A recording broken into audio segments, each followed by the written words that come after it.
आपने भानगढ़ के बारे में कई किस्से जरूर सुने होंगे। भारत की सबसे डरावनी जगह माने जाने वाले इस किले में सूरज ढलने के बाद जाना कानूनन प्रतिबंधित है। ऐसा कहा जाता है कि इस किले में राजकुमारी रत्नावती रहती थी, जिनकी सुंदरता की चर्चा दूर दूर तक होती थी। किले के पास एक तांत्रिक, जिसका नाम सिंघाई था, राजकुमारी की खूबसूरती से इस कदर मोहित हो गया था कि किसी भी कीमत पर उसे हासिल करना चाहता था। एक दिन राजकुमारी अपने दोस्तों के साथ बाजार में इत्र खरीदने गई। सिंघाई ने यह देखा और उसने उस इत्र की शीशी में काले जादू का ऐसा मंत्र डाला जिससे राजकुमारी उसकी वश में हो जाती। एक नगरवासी को ये बात पता चल गई और उसने राजकुमारी को इस बारे में सावधान कर दिया। ये सुनकर राजकुमारी ने इत्र की शीशी महल के बाहर एक चट्टान पर फेंक दी।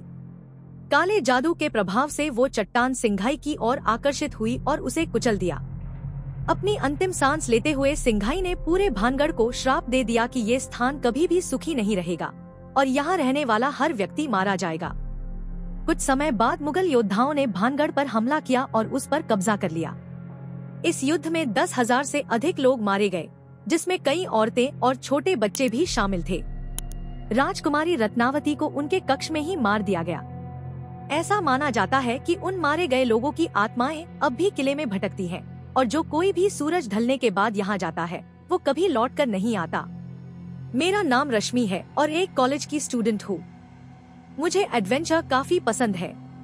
भानगढ़ की इतनी सारी कहानियाँ सुनने के बाद मैंने सोचा कि क्यों न भानगढ़ जाकर खुद ये पता लगाया जाए कि ये जगह वाकई में इतनी डरावनी है या बस लोगों की कहानियों का असर है। मैं और मेरा दोस्त आदित्य, हम दोनों रात के करीब 8 बजे भानगढ़ किले की उस रहस्यमयी हवा में दाखिल हो चुके थे। पूरा किला एक अजीब सी घुटन भरी शांति से भरा हुआ था।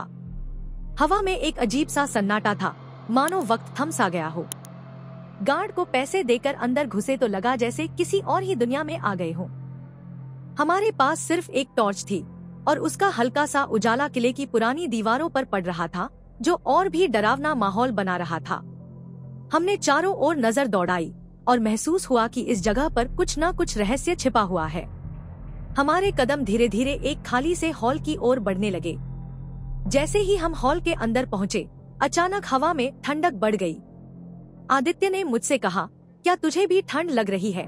मैंने उसकी तरफ देखा और सहमति में सिर हिलाया। तभी हमारे कानों में धीरे से किसी के कदमों की आवाज सुनाई देने लगी, जो धीरे धीरे हमारी ओर बढ़ रही थी। हम दोनों ने टॉर्च की रोशनी उस ओर की, पर वहाँ कुछ नहीं था। आदित्य थोड़ा घबरा गया और बोला, चल यहाँ से चलते हैं, ये जगह ठीक नहीं लग रही। मैंने उसे थोड़ी देर और रुकने के लिए कहा और तभी हमें ऊपर की मंजिल से किसी के रोने की आवाज सुनाई दी। वो आवाज किसी लड़की की थी, बेहद दर्द भरी और सिसकियों से भरी। हमें लगने लगा कि हम अकेले नहीं हैं।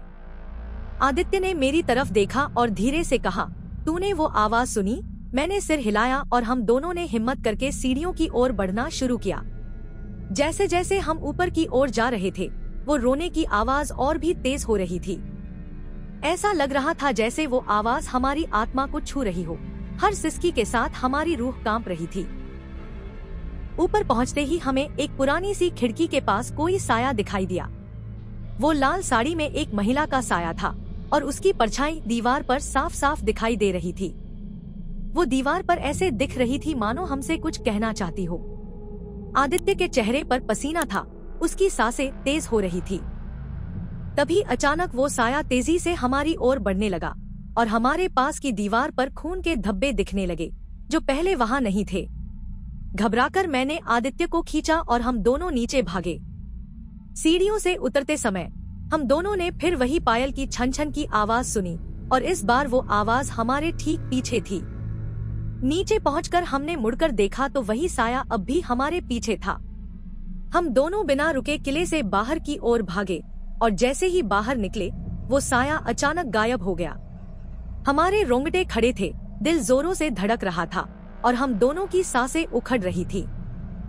हम दोनों ने एक दूसरे की तरफ देखा और आदित्य ने कांपती आवाज में कहा, मैंने सुना था कि यहाँ रात में किसी का साया भटकता है, पर कभी नहीं सोचा था कि हम खुद इस खौफनाक मंजर का हिस्सा बनेंगे। उस रात के बाद हमने भानगढ़ की कहानियों को हल्के में लेना बंद कर दिया और किसी को भी वहाँ रात में न जाने की सलाह देने लगे। ऐसी ही और डरावनी कहानियों के लिए इस चैनल को सब्सक्राइब करें। अगर आपके पास भी ऐसी कोई कहानी है तो आप हमसे जरूर शेयर करिए, हम उस पर जरूर वीडियो बनाएंगे।